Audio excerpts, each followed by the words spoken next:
Welcome to Super Agents Live. This is the one place where you can come and hear the most successful people in real estate. You'll hear how these super agents built their businesses, how they stay productive, and how they stay motivated. Who am I? My name's Toby Salgado, and I made my first million in real estate. And I'm your host for the next 30 minutes while we talk to yet another amazing real estate entrepreneur. Stay tuned. Let's go! Yeah! Ladies and gentlemen, guys and gals, hey, thank you for tuning in to Super Agents Live. I really appreciate you. I know all you guys are busy out there slaying dragons. So to come on and spend some time with me, I really appreciate it. Okay. I think you're going to like today's episode, man. This is a guy that I met through Tom Ferry. Tom told this guy about me. He said, hey, get on Toby's show. And look, let me give you real quick why you should listen to this guy.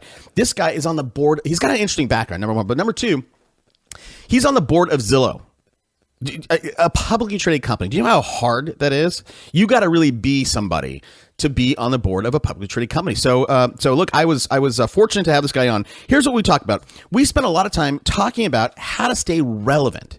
Now, I dig into this because if that doesn't make sense to you, it will after you listen to him explain it. We also talk about how he quit his regular corporate job and went to work with his wife. They worked together and they went from 6 transactions to 106. And now this year, their goal is 250. How did he do that? That's what I asked him. And really, it boiled down to really making the business a business. We talk about why you should corporatize your business. Okay, but before we get to that, let's hear from our sponsor. We all know the best kind of referral is one from our sphere or farm. But how do we stay top of mind? Now, most people, they take a 3-pronged approach, right? They door knock in their farm, they call people, and they mail them. Most people fall down by not getting to their people, their sphere, their farm. They don't get them engaging content. And look, sure, we can list them a postcard, or we can send them an article that we think is going to be of interest to them. Our new sponsor, Discover Publications, takes that one step further. For just slightly more than the cost of a stamp, Discover Publications creates a completely customized newspaper. Now, they'll go out and they'll curate content, or you can create your own. All of my sponsors are white labeled. Now, prior to having them on the show, I called some of Discover Publications clients, and I talked to this one guy, and he does some interesting things. He'll go out and interview restaurants that are in his farm, in his sphere. He creates a write-up. He, interestingly enough, resells advertising in his own newspaper to his trusted network, whether that's the plumber or the insurance agent. And by the way, this guy has 60% market penetration. He told me the paper has cemented those numbers. If you're interested, go check out discoverpubs.com. Let me know what you think. Real quick, before we get to the content, if you're new to the show, welcome. The hashtag for this show is unpack that idea. Now, what happens is if you tweet something you hear from the show and use that hashtag unpack that idea, it's a big follow train. I'll follow you. I encourage everybody in the audience to follow one another, and people are getting from 100 to 300 new followers by using that. So I would suggest you do it. If you're not on Twitter, go get a handle and get on. We are going to have, I'm pitching this early just so everybody knows they can put it in their schedule. The 3rd week of July, I should probably come up with a real date, but 3rd week of July, we're doing a live event. It's going to be small. It's 10 to 12 people. It's going to be $150. We're going to rent a corporate suite or a suite at a hotel here in San Diego, and we're going to mastermind all day. It's going to be super valuable. And I'm probably going to have a surprise guest there. There's a couple people that have, that's been on the show that's offered to do it. So it'll be valuable. Real quick, everything is really getting held up because I can't get my developer that I got on Odesk to finish up our membership site. And look, there's going to be paid levels and there's going to be free levels, and it's going to be super duper valuable, super valuable. I've been spending time curating content, whether that's on social media or lead generation or farming or whatever. And I have all this content. I can't get it to you until we finish this membership site. So if you are a WordPress pro, if you know how to use Wishlist Member, that's a plugin, Send me an email, man. I mean, well, let's trade something. Let's do something. Help me out. Help the show out. I need some help with WordPress. So I know I trade some emails with Renee out there, and she's it sounds like she's competent. She knows what's going on, but she's on vacation for 2 weeks. So if there's anybody that's out there, reach out. And Renee, if you're listening to this, I may not have anybody when you get back. So let's get it. All right, let's get to the show. All right, today on the show, we have a guy that Tom Ferry was nice enough to introduce me to him. I'm lucky to have him on the show. He's got a super varied background, and we're going to get into it. His name is Chris Speicher. Hey, Chris, thanks for taking the time out today. Hey, thank you very much for having me on the show. I look forward to the next hour. Yeah, I'll tell you what, by the way, what a cool name, Chris Speicher. That is, you know what I mean? That's like a movie star name. You know what? Well, I appreciate that. I hope my wife likes it as much as we do. Well, listen. So, Chris, I told everybody you have a really varied background, and your background is from starting brokerages, and doing tons of stuff, and even being on the board of Zillow. So, take a minute. Tell us a little bit about you and all the stuff that you're working on, or some of the stuff you're working on right now. Sure, happy to. So, my wife has been in the business for more than 20 years. And about 4 years ago, we decided to start working together and build our real estate empire. It's actually more like a team, but we think it's our little empire. Right. Prior to that, I worked in the technology sector. So I spent about 10 years in the marketing group with Microsoft, working in their certification division, spending time mostly in the Americas and Western Europe. So my background really focuses on strategic marketing, advertising, and coming from a corporate mindset. And I think that that's one of the things that has really separated us from the competition and the rest of the agents that we deal with on a pretty regular basis.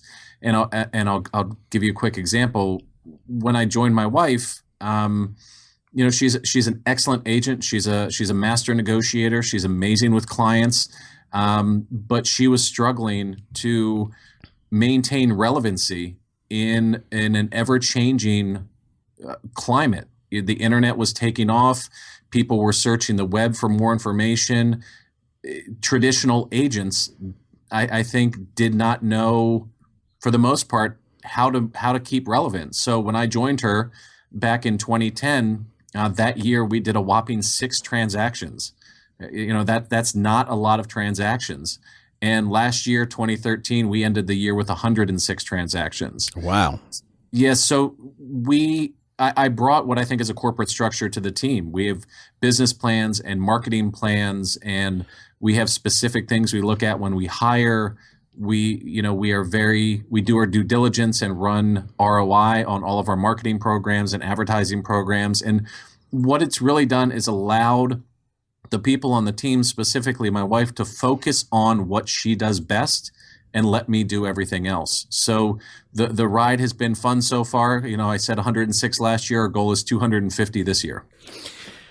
Okay, I love it. So let's back up for a second.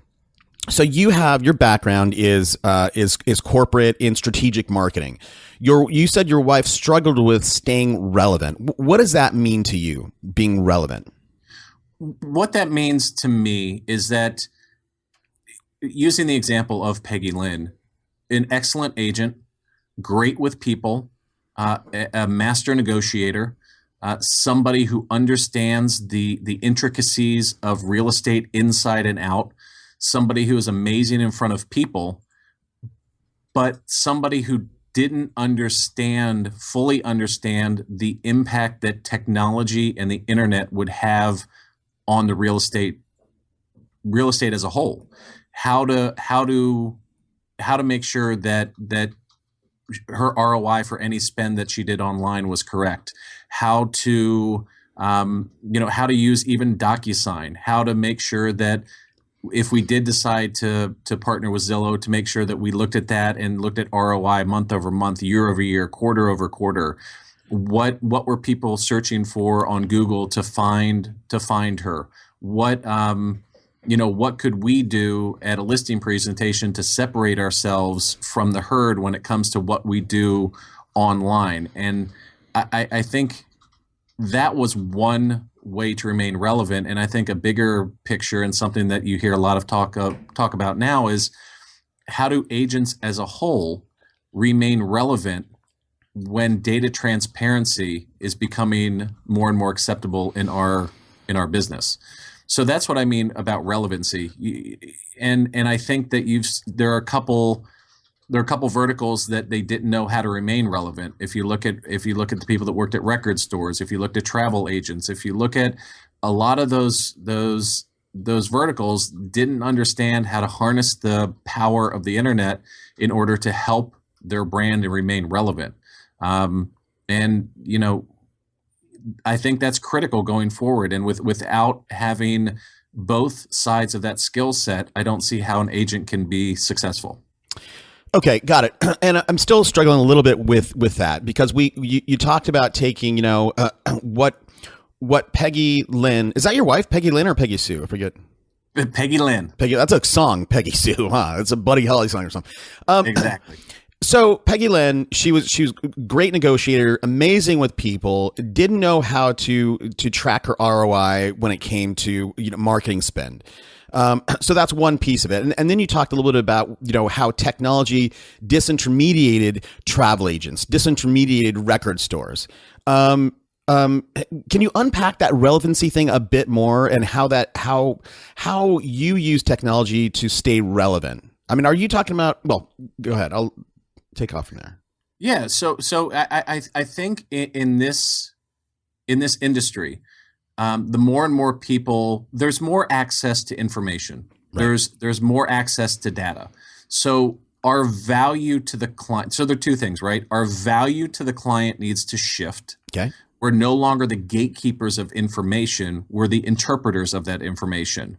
And then there's also how do you, when clients or leads or people, whatever you want to refer to them as, when they're searching for help online, how do you make sure that you're the one that they find? And when they do find you, how do you make sure that you satisfy their needs from a technology standpoint? Because if I was very good at finding, having Peggy Lynn found online and my team found online, yet we took documents over to their house at 10 o'clock at night to get initials to ratify a contract, we wouldn't be technologically advanced enough to have people say, you know what, that was really a smooth transaction.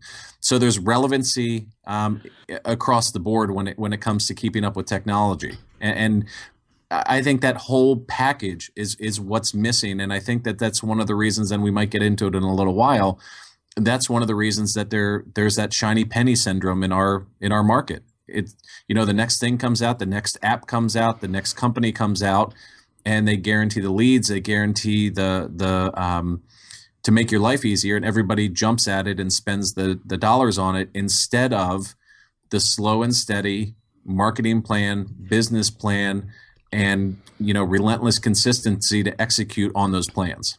Right. I totally agree. I mean, and there's a lot of stuff there that you said, right? I mean, number one, having a plan, right? Business plan and marketing plan. Most agents don't have that, and much less the next step, tracking all the dollars they spend on marketing, to really understand, to break down and understand their return on that, the dollars spent there.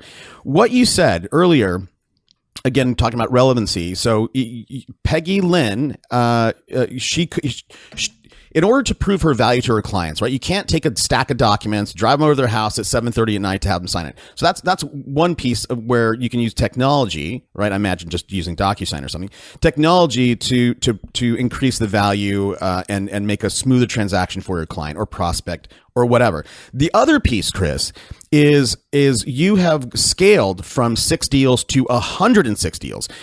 Without utilizing technology in the right way, you could not have scaled that fast, right? There's a lack of scalability. Without question. If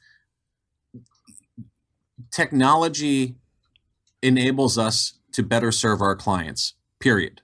Technology does not replace us. Technology does make things easier, but at the end of the day, the use of technology for us is making our client experience better. And without things as simple as DocuSign or as as big as something like a Boomtown, or using a transaction management system or a CRM to follow up with our clients, whatever the case may be, without those pieces in place, my team would be 3 times the size because I'd have people pushing paperwork, and it Right. wouldn't be, the ROI wouldn't be there for me. So technology helps my team better serve the clients while it's saving me expenses to do that. Got it. Without those things in place, you can't scale. Got it. Okay. So now, for me, just now, again, this relevancy idea came into focus. Let's talk about some of that technology. So you mentioned, so you have a CRM, like a top producer. You have Boomtown, which is lead generation. You have DocuSign to make things smoother. And so for somebody out there doing 6 deals or 10 deals or 20 deals, talk to us about some of that technology that they should start to have in place, so that they can scale better and provide a better experience for the consumer. It's interesting you bring up that topic, because as you mentioned earlier, not only do I sit on the advisory board at Zillow, I recently took a position with the Tom Ferry organization as his internet marketing advisor. Interesting. And I just had the privilege of spending 2 days out at his offices with him, and we're working on that exact blueprint. So what does that template look like for somebody who's doing 6 to 25 deals? What does that template look like for somebody doing 25 to 75 deals? What's that template look like for a team doing 100 plus deals? So, I think that there are very basic requirements for somebody who's getting into the business versus much more in-depth and expensive requirements for, somebody who's running a team of our size. So if you're getting into the business, you have to have, without question, some sort of web presence. That web presence could be as simple as one of the free Zillow sites that's IDX enabled, but you need people to be able to find you. You need, the first thing that people do these days when they get a contact with somebody or when they're referred to somebody, they're going to Google you. Yep. If they can't find you, they're probably not going to use you. And I'll give you a great example. We have a listing right now, and my wife just got a call a little while ago from one of our clients who an agent scheduled to see the home, and she went on Google to find the agent and couldn't find any information about the agent. Called Peggy Lynn and said, "Listen, before I let this person in my house, I want you to find out who they are." And you know what? That to me, that makes sense. Yeah. I mean, that's an informed seller. It's somebody who I can't find any relevant information about this individual online who's supposed to be a real estate agent, and I'm going to let them in my house. So you need you need some sort of web presence. You need to get yourself on the syndication sites, whether you like it or not, like a Zillow, Trulia, Realtor.com. At the minimum, you need to fill out your free profiles. If a site like Zillow is generating 70 plus, 80 plus million unique users a month, you have to be there. Whether you agree with the syndication argument or not, it doesn't matter to me. If the eyeballs are there, you need to be there. I think that electronic signature these days is a must-have. I think people have come to expect that. I don't want anybody showing up at my house at 9:30 at night to get final signatures if I'm trying to get my kids to bed or whatever the case may be. And I don't necessarily think that there are that many more pieces of technology that somebody just starting out needs in order to be successful. I do think that some sort of contact management system to keep track of who your clients are is important. Do you need a fully developed CRM at that point? I don't necessarily think so, but if you've done a 3 or 5 year business plan and you know that you want to grow and you want to stay in this business for a long time, then investing in some sort of CRM is probably the right way to go. But outside of that, I don't necessarily think that you need to do that. There are, of course, advertising expenses if you want to start generating leads right away. But, kind of as a template of what you need to get started, I think that covers most of it. Right, I totally agree with that. And before you were going to let that CRM one go, I'm glad you added it because I was going to add it. And look, your CRM, if you don't have to go by top producer. That's too much for a lot of people. That can be an Excel spreadsheet in a lot of ways, right? It's your list, it's your database. Without question, what you have to have is the ability to track your clients and the people who you're trying to get in touch with. And to your point, I don't care if you keep it in Outlook, if you keep it in Gmail, if you keep it in an Excel spreadsheet, it doesn't matter to me. But that database needs to be up to date and it needs to be kept somewhere. But as you grow, it becomes much more important to have a fully robust database or CRM. And we utilize Boomtown for our entire CRM right now. But Boomtown, top producer, whatever the case may be, as long as you're investing in something, it'll get you further than a lot of agents that I know. So what about this? So this agent who, I can't believe that in 2014, I found it hard to believe that this person would not have any kind of online presence. The one that who the seller could not. I mean, there's all sorts of LinkedIn free, right? You should be on LinkedIn. I mean, there's so many. Facebook. Right. I mean, there is about.me where you can fill out a little profile of yourself and, you can make that your little business card if you had to. It doesn't cost any money. Is that something that you see, Chris? Is that something that a mistake that agents are making? Yeah. Or should and if you look at, and I'm trying to pull it up right now, but if you look at the highlights from the most recent survey from NAR about real estate agents and websites and the technology that they use, the statistics are staggering at the people who either don't have a website or simply rely on the brokerage's website to be their website. And I don't want to misquote it. It's in here somewhere, but I thought the number was higher than like 30 or 40%. Oh my gosh. Of people who do not have their own web presence. And it's mind blowing. And I don't know if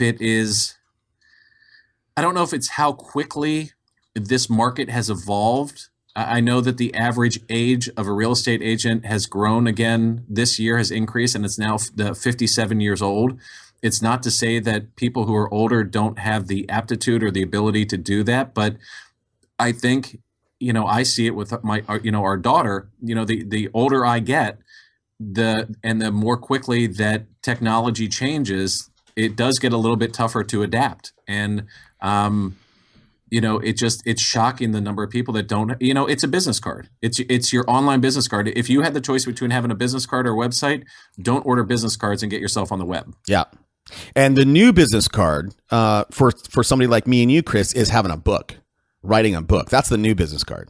It is. And if you look at what, Chris Smith and a lot of the people have done and Tom and Dave Linegar and Gary Keller, and it is. And to be able to be published, these days, if you're looking at the ebooks or something smaller than that, something, more simple, it's not tough to do. But again, it boils down to the relentless consistency of executing on that plan if that is what you want to do. I don't know if, to your point, I don't know if the book is something that the general public is going to pick up on, but for the circles that I try to stay in to remain relevant in cutting edge technology and best in class service that we provide, I'm right there with you. Yeah. So let's talk about that for a second. And by the way, I mean, I don't know if you want to add anything to this. Prior to this call, to this recording, you and I chatted for a few minutes, and you sort of lamented the low barrier to entry into this industry, and due to that, I wonder if that's it. You have this average age 57-year-old guy or gal out there. Gal. It's low barrier. They all of a sudden they're like, hey, I'm going to sell real estate, and they think they just get their license and they're going to start talking to their friends and they're going to have a business. Now they might sell some houses, but they're not going to have a business. And so I am happy to talk about this. Yeah. I am a firm believer that the number one issue in this business is the low barrier to entry in order to become an agent and or a realtor. And I can only comment in the state of Maryland, when somebody wants to become a real estate agent in the state of Maryland and can take an 80-hour online course and never have to set foot in a classroom, and then go into a test center, pass a test, and simply affiliate with a broker, which then gets you to the local, state, and national affiliations, including the realtor designation, that's a joke. And there are no courses that you have to take during that process on being a small business owner. There's nothing about customer service. There's nothing about financials. There's nothing about lead generation. There's nothing. It's simply, here are the state laws, and here are the national guidelines to becoming a real estate agent. And I've always said, if you put 10 real estate agents in a room and 5 of them are realtors and 5 of them aren't, and you said to the general public, would you work with a realtor versus not a realtor? They'd simply say, well, I thought they're all realtors. Right. I think that there is an industry that has done it right, and I think that it's the CPAs. I think when you want to do your taxes, everybody looks for a CPA, and the American Institute of Certified Public Accountants, working with the state boards of accountancy, has done an amazing job at creating a high barrier to entry and really putting the CPA designation up there as the cream of the crop, where I don't think people would even think about doing their taxes without a CPA. Yeah. And look, let me put some color. I don't want to spend a whole lot of time about this low barrier, but let me put some color around that. So you said, hey, you can take an 80-hour online course, never step foot in a classroom, and there's tons of stuff that you really don't learn before you can go out and get your license. To put some color around that, I recently read a little article or something, and it was a compare and contrast between the training that a real estate person would have to go through as opposed to somebody who is a hairstylist. Hairstylists have to go in and do tons of, it was crazy. Like, it was a nutty amount of time, like 400 hours or something like that, learning how to cut hair. And even a step, I forget if it was a step above or below that, but the girls who do your nails, I'm not sure what those, not your nails, Chris, but girls' nails, right? The nail people, like, they have to go through 200 or 300 hours of on-the-job training to put nail polish on your fingernails. And then you have this real estate agent who is going to guide people through, finance, contracts. It's the biggest I don't have to say that, but anyway. No, I'm right there with you. And that was the analogy that I was going to draw as well. And I just pulled up the Maryland Board of Cosmetology. To your point, applicants must submit proof of completion of 600 hours of training. Crazy. 600 hours. Now, there are different requirements that are lower than ours and things like that. But, this is one of those fields that somebody should have to go through some sort of mentorship program or internship program with an agent that can teach them the ropes. But the industry as a whole is not set up like that because they're in competition with each other.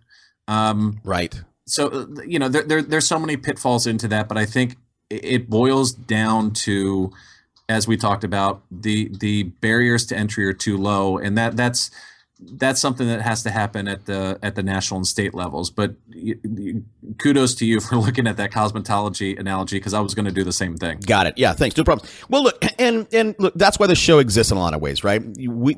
I want to help aspiring people reach their dreams. And, there's no other access for this kind of thing. So I want to talk about, prior to going on this tangent, you talked about your circles, right? You want to associate with the best of the best, and in turn that will make you better, right? You want to be the dumbest guy in the room. You never want to be the smartest guy in the room. And that's usually how it goes. Well, I doubt it, man. I mean, it's 15 years at Microsoft. But talk to us about that a little bit. What are the things that you do, and how can people in the audience learn from that and step up their game? Well, I think it comes with a desire to continually get better, and the desire and the drive to make sure that the service that you're providing and the things that you're doing for your clients exceed what everybody else is doing. And again, I don't know how a regular agent or a one-off agent could even do it these days. And that's one of the reasons that my wife and I decided to build a team. I don't work with clients. I don't sell. I never put any clients in my car. My focus is running the business and building the business, and just recently, giving back to the business and the community in hopes of doing very similar to what you're doing to help raise that bar and make people better. So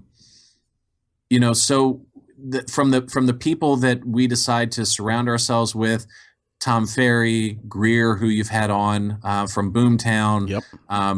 Michael McClure. They're just a bunch of people that I decide to surround myself with that are cutting edge, but understand the importance of making sure that the basic fundamentals of the business remain solid. And Mark Davison is one of those guys that goes to these conferences and it's always the shiny penny, or what's going to happen in 10 or 15 years. You know what?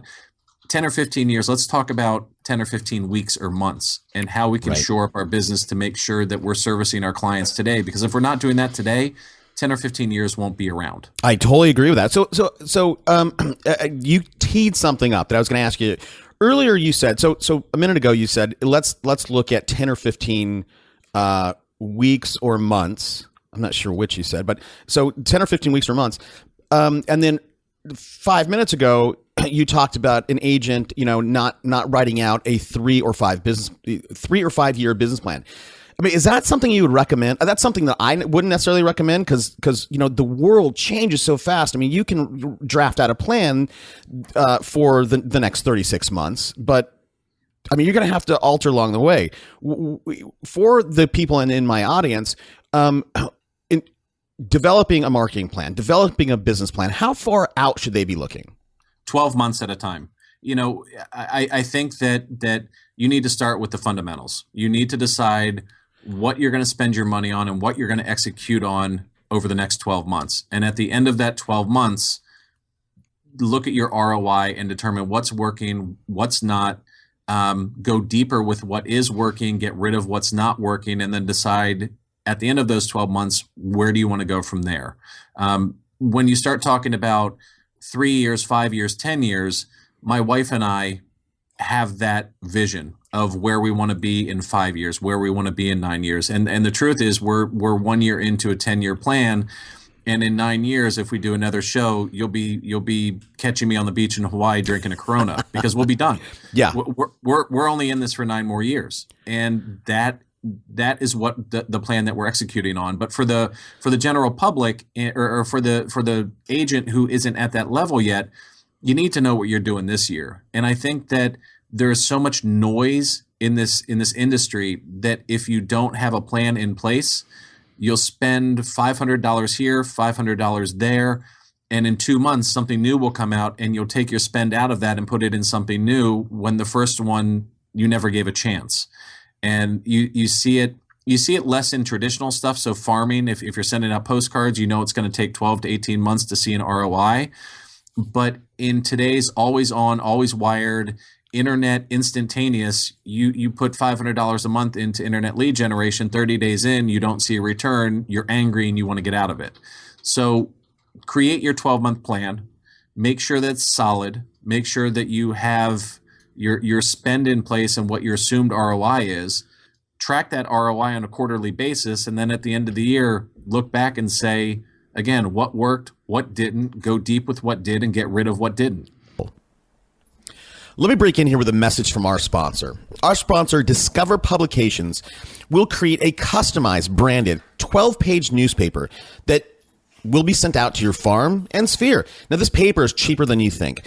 For slightly more than the cost of a stamp, you can start sending out curated content and always stay top of mind. Never lose a deal again because that prospect just happened to forget that you were in real estate or misplaced your number.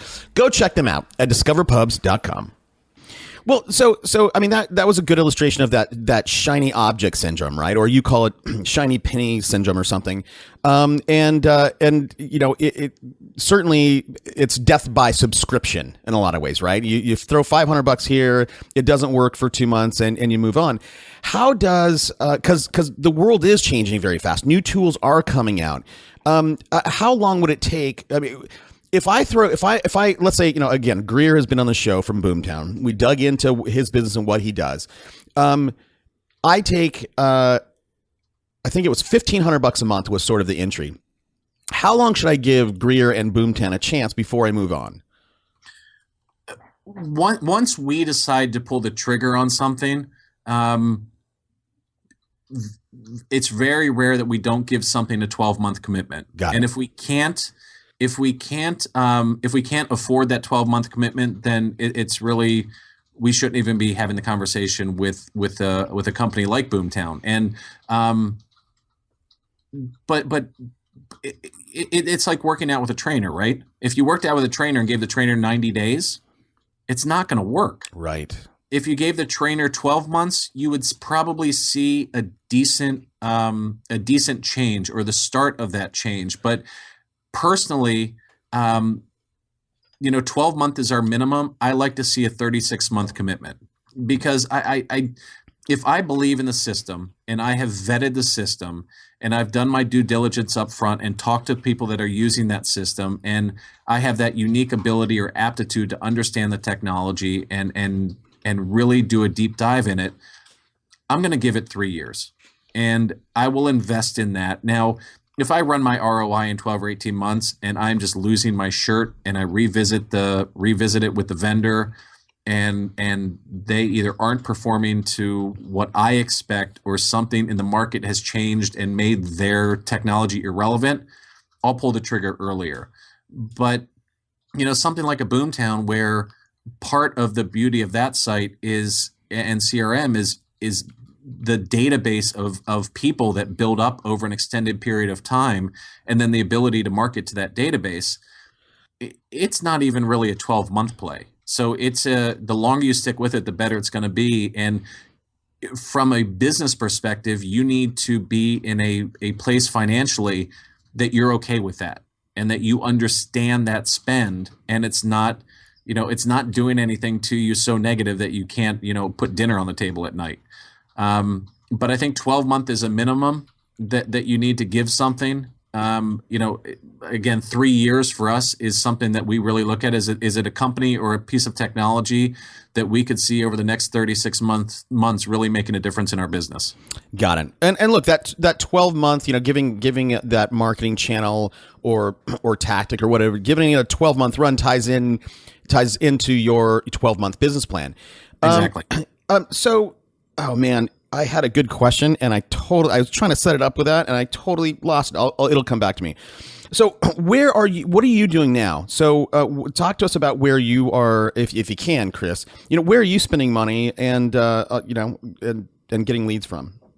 Sure. So our lead generation, we feel like unless you have at least 10 separate and distinct pillars of lead generation, that you're not setting yourself up for success. Holy cow. So, yeah. And if one of them goes away, we still have the other 9 or 10 or 11. I think last year we generated business from 14 different distinct sources of business. So whether it's having a relationship with a loan servicer or an REO company, to pay-per-click advertising, to inbound marketing, search engine optimization, things like that. We're heavy investors in Zillow, to our past clients in our sphere, to, Peggy Lynn making outbound phone calls. It's old school, every day making phone calls to, for sale by owners, expireds, withdrawals. We still do all that. We do traditional farming with postcards. We do it all. And I think that here's another place that I think a lot of people get hung up is the money is not in the generation, the money's in the conversion. So we spend a lot of time, and we've spent a lot of time getting our team structure correct to make sure that we convert on the highest number of leads that we can when they come in. Any given week, I could have 150 to 250 leads coming into the team. So I've got 2 full-time client care managers whose only job it is to answer the phone, email, and text when they come in. I've got 6 full-time buyer's agents that those client care managers actually do a warm handoff directly to the buyer's agent so we don't lose the continuity of the phone call to get them to schedule an appointment. And then my buyer's agents are out showing homes and writing contracts. And once they're done, they hand off their documentation to our transaction coordinators, because I don't want my buyer's agents pushing paperwork around the office. So, the lead generation is great, and it's awesome to have all those pillars. But if you're not set up, and if you're not prepared, and if you're not focused on the lead conversion once they come in, you can generate 1,000 leads, but if you're converting 0.5%, it doesn't matter. Right. And what, excuse me, Chris, what I was going to say earlier was, you were talking about Boomtown, and you said, hey, the longer you're on that, the better, because it builds on itself. And the point that I was going to make is, whatever you're doing, whether it's outbound cold calls or whatever, there's always a compounding effect. So the longer you can stay in that channel, right, the farther out down the road you can get, it's going to be bigger and better. For you, you're the first guy, right? So I've had other people on the show, and they'll talk about 5 or 6 lead channels. Last year you had 14. How do you juggle that? And how do you know where to double down and where to pull the plug? Well, we track everything. And when you're running a business, coming from corporate America, we had the CFO, we had the controller, we had the accounting department, we had the finance department. Where your money's going, what's working and what's not working. So I can tell you without question how much I spent for every lead generation pillar, how many leads each lead generation pillar generated. Of those leads, how many were converted to appointments. Of those appointments, how many were converted into sales and got me revenue.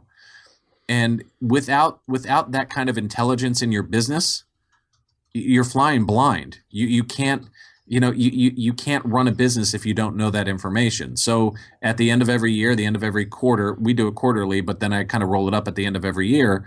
I can tell you exactly what my cost per lead is. I can tell you exactly what my cost per closed transaction is, and what my ROI is per pillar. Right. And that's when we make the decision. If one of them cost me, if the ROI on one falls below a certain threshold when all the other ones are sitting at a certain level, then we start to ask the question, is it worth it? Are we doing something wrong? Is our vendor doing something wrong? Is there something better that we can be doing, or is it simply time to pick up our chips and walk away and give something else a shot? And that's something too that I think is very important.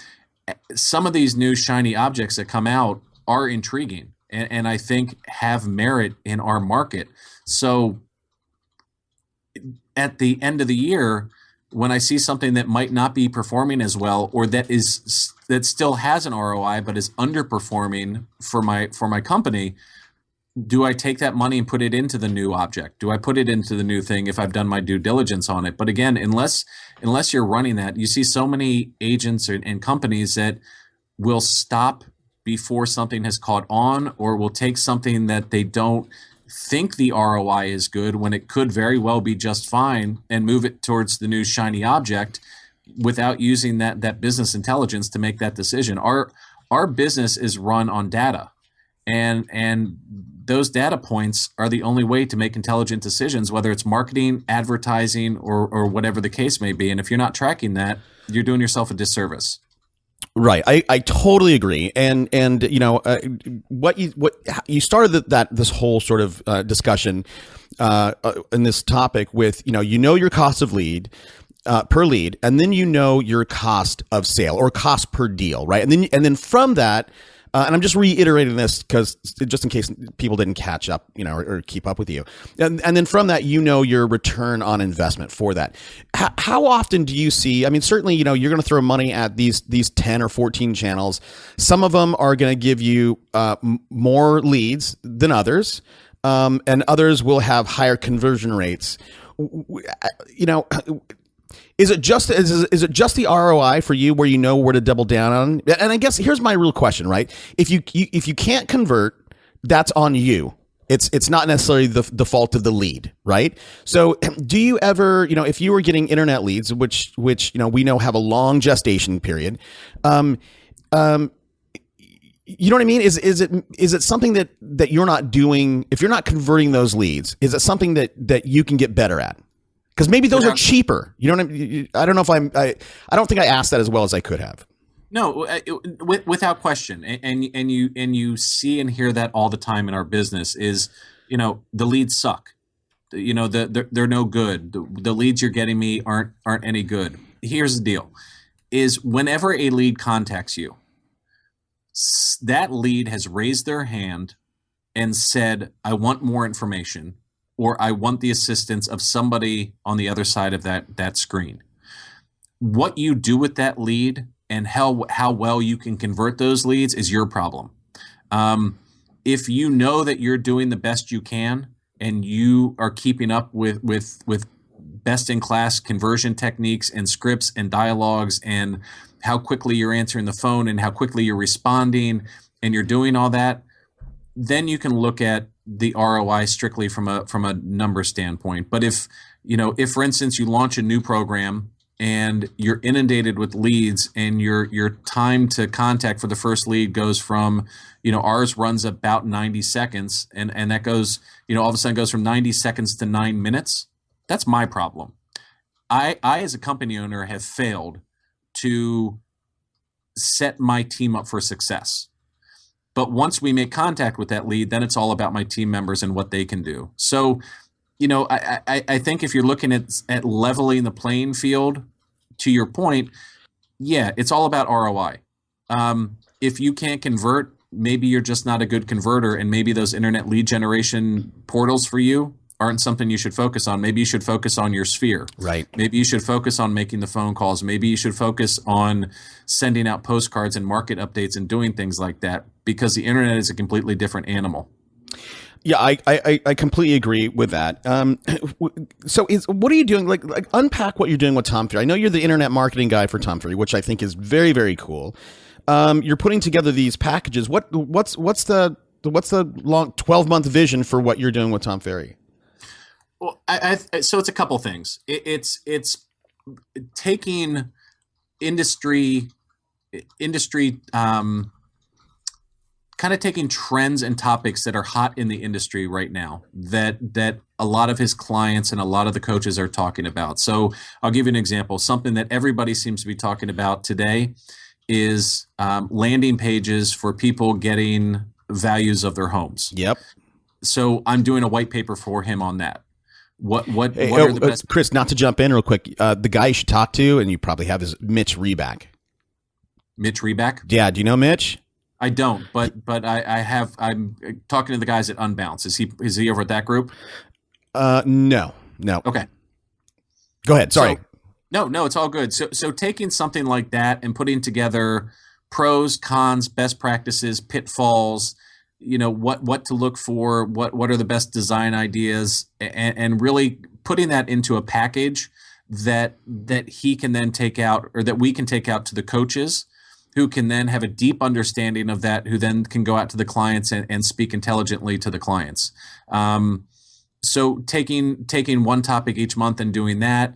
I'll be speaking at his events on again, hot topics and things that are going on, and I'll also be working with him on what does the future of his coaching programs, what's it look like? How can we make sure that internet and technology remain top of mind? while the fundamentals are never lost. And again, what's that profile of the different kind of tiers of agents? What's that look like? And Right. and how can Tom provide best practices to his clients in terms of technology, given what we've talked about today, how quickly everything's changing. So, shiny object here, shiny object there, that's great. We'll put what we think is the template or the snapshot or the blueprint of what that should look like, and we'll change it every 12 months given how the market changes. But, I think that agents struggle, and it's what we talked about in the very beginning of the call. Agents struggle to know what they should do. And as agents and then teams and companies grow, I think they struggle to know what's next. And I think they struggle to know what that cost is. So I'm working with Tom on all of that to help everybody remain relevant in this ever-changing technology landscape. Got it. You guys should wrap me into that packet, into that team. I think I can help out. Hey, Done. Come on out. Hey, so I want to talk about.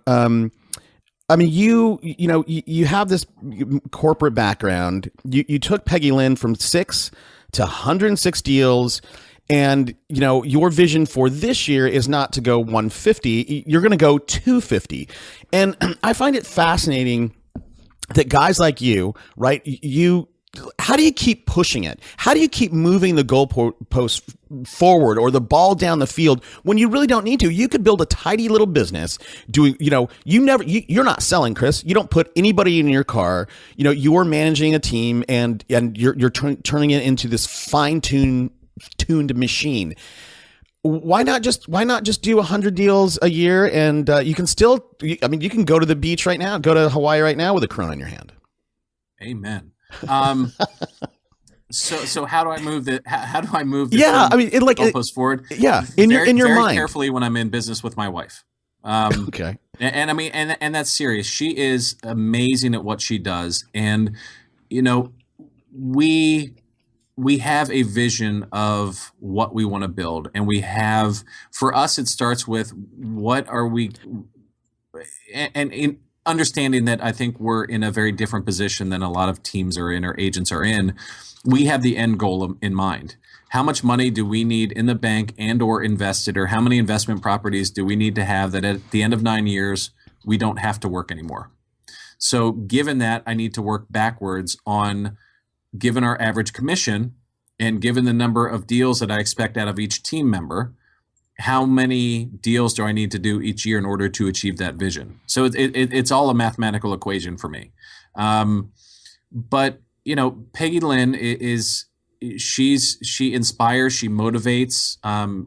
She works with the team on that, and I focus on the operations and the kind of the separation of how we work is just wonderful. And why not just stop here? Again, because we have a goal and we have that end vision in mind. Now, do I know exactly what that will look like? Do I know exactly what that'll look like in 36 months? No. I'm working very closely with Tom and our coach, Debbie Holloway, on exactly what that looks like. There are a lot of different options when you get to the size of our team. Do we continue to expand our team as it is today in the location it is today? Do I take this business model and open it up in different markets? Right. I don't know what the answer is yet. Peggy Lynn and I will work with the coaches to get to that point.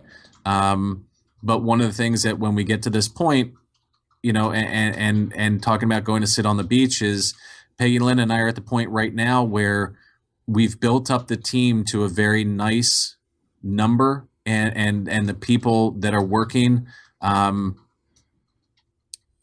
we have redundancy in the business other than me and Peggy Lynn. We are now the single points of failure. So over the next 12, 18, 24 months, we'll be looking at how do we get people into the business that can do what we do, so we can take ourselves to the next level, whether that's taking more time off or helping drive the vision of the business or opening up additional businesses in different locations. So it's again, we've got the end goal in mind and we know what that number looks like. and based on working backwards, we know what we need to do. Right. Okay. I mean, because you are very, I mean, clearly you're a very data driven guy, right? For you, how to build it out and how to move the ball forward is just a mathematical equation for you.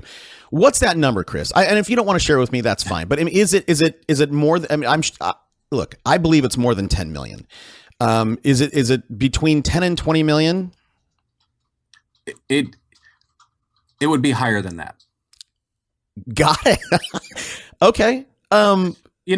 So that's a good question, right? Is it 10 million? Is it 20 million? Is it 50 million?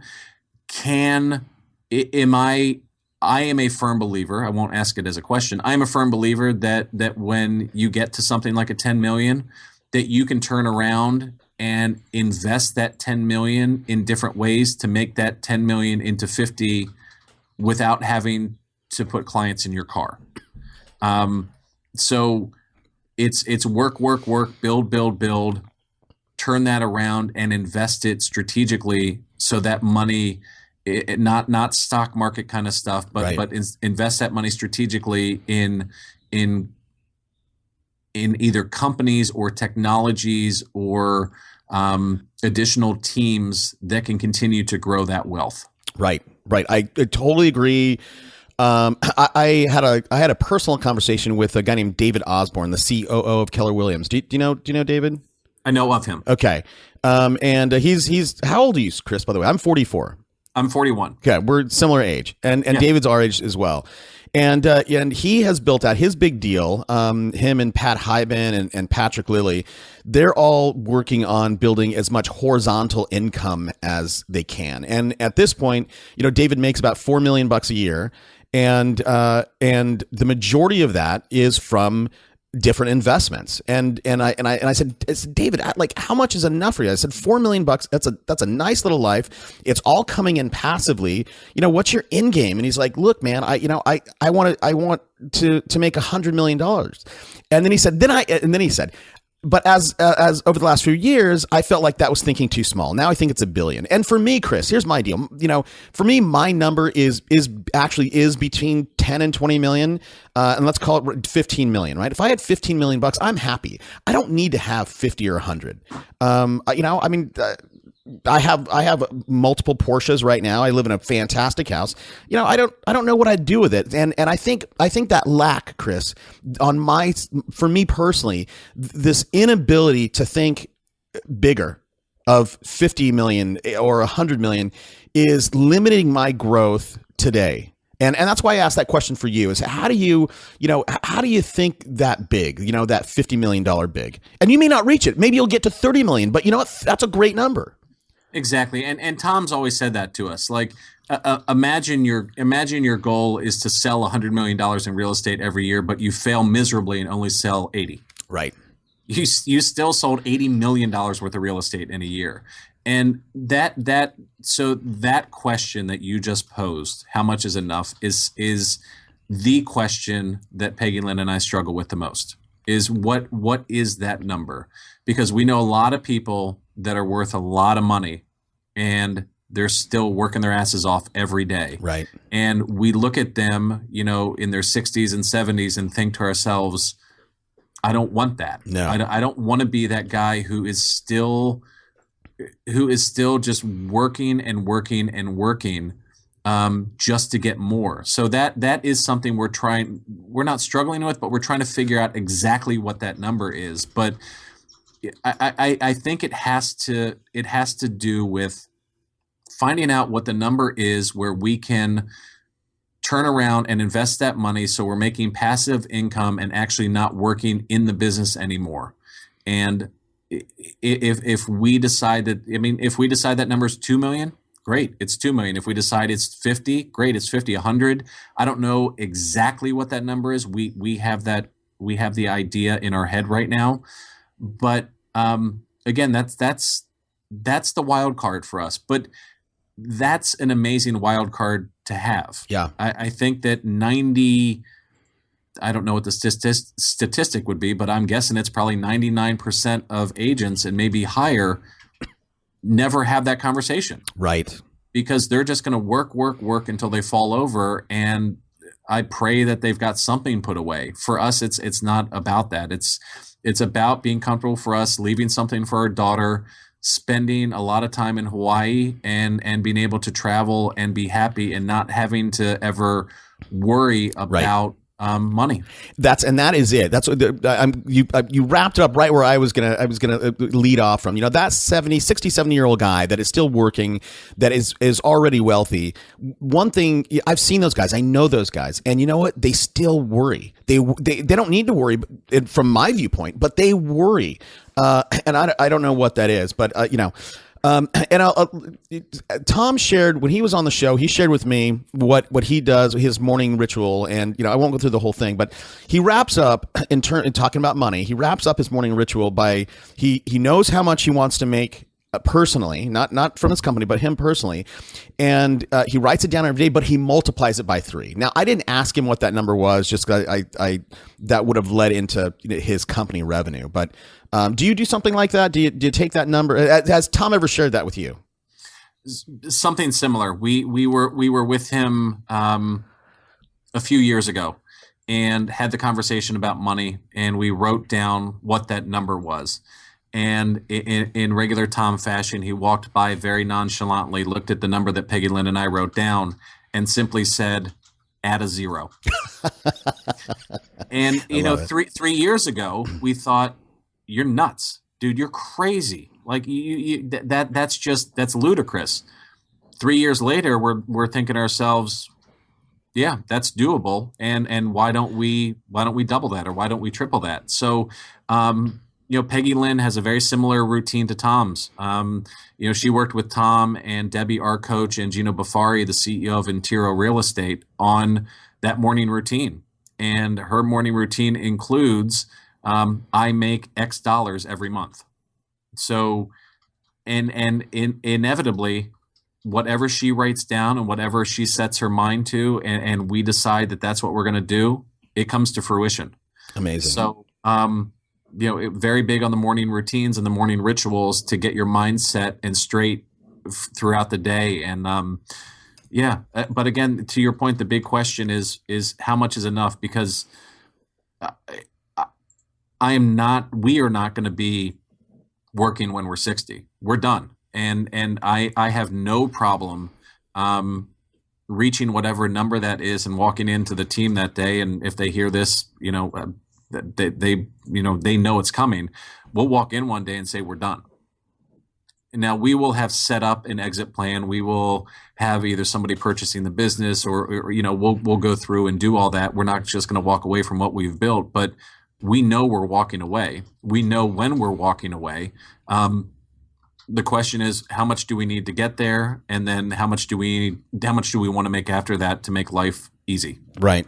Sail around, rent a 100-foot yacht and sail around Greece. Hey, let's wrap it up. Chris, this awesome episode. And all the show notes of all the stuff that Chris has been talking about, you can find at superagentslive.com /Chris Speicher. So Chris, give us a book recommendation. Imagine I'm an aspiring agent. I have $25. What book should I go buy today? So I think I'm not going to give you one. I'm going to give you 3 that have made a pretty big impact on our lives. One of them is Tom's. It's Life by Design. The story of where he went, where he started to where he is today is amazing. Darren Hardy's The Compound Effect. Yep. I think is a pretty amazing book. And then, and they're kind of similar is the new one by Gary and Jay, The One Thing. Yeah. I think people's ability to really shift their mindset on and focus on what's important and get rid of the noise is kind of the theme of those 3 books. And those 3 books really resonated with me. Gotcha. Well, look, we've had Jay Papasan on the show talk about The One Thing. Darren Hardy's book is awesome. And you know what? I'll go get Tom's. And look, anybody out in the audience, if you want a copy of these books, you can get a free copy from Audible. Just go to audibletrial.com /superagentslive and pick up a free copy. Hey, Chris, thanks for coming on. Hey, let us know where we can find you and we'll sign off. Yeah, thank you very much for having me on. I really appreciated it. So on Twitter, we're at Speicher Group. Our website is speichergroup.com. And if anybody wants to find me on Facebook, you can just look me up on Facebook, Chris Speicher, and I'd be happy to chat. We're we're kind of an open book. We love helping like-minded agents, both Peggy Lynn and I. So we're open to connecting with people. Awesome. And look, and Speicher is spelled Speicher, not Spik.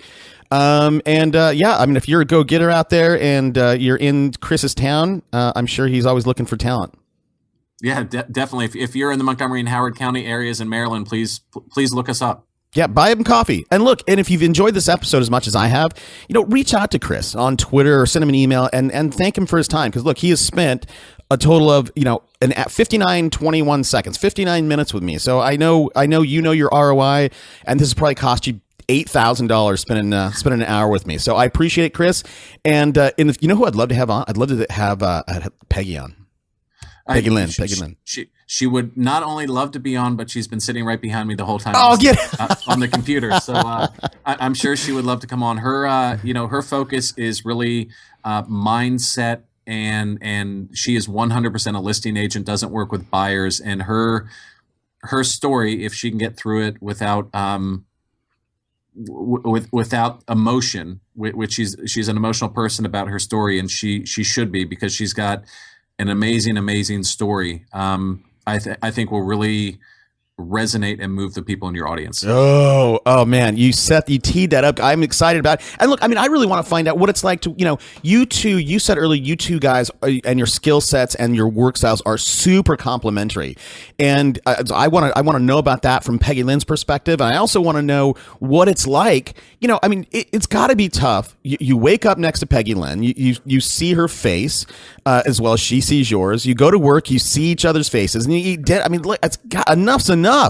How do you manage that? I don't know, but I'm going to send you an email when we get done, and I would like to explore that with Peggy Lynn. Yeah, she would love to. Be a great topic, and I will say, based on that, there is no, and I'm not BSing the crowd, and I'm not BSing you. There is no greater joy for me in this business than spending the entire day and night and everything with Peggy Lynn, because we have that unique ability to work together, to love each other, to be partners in life and partners in business. And we have people all the time pull us aside and say, no, tell us what it's really like. and they're just floored. Like, we love it. And I wouldn't have it any other way. I fly out to California for 2 days to spend with Tom, and I changed my flight to take the red eye home Friday night because I wanted to be back Saturday morning to spend the day with her. That's a very unique thing that we have. Yeah, and look, and when you're 70, not working, you hit your goal of $50 million, you're going to be able to sit on, you're going to be holding hands at 90 and be able to look, you guys did it together. You built this life together. So, 9 years from now, I want you back on the show. I want to hear that, Well, look, hey, we'll wrap it up. Chris, thanks for coming on. I really appreciate it. Thank you very much. I appreciated it and had a great time. See you, bud. Bye. Let's go.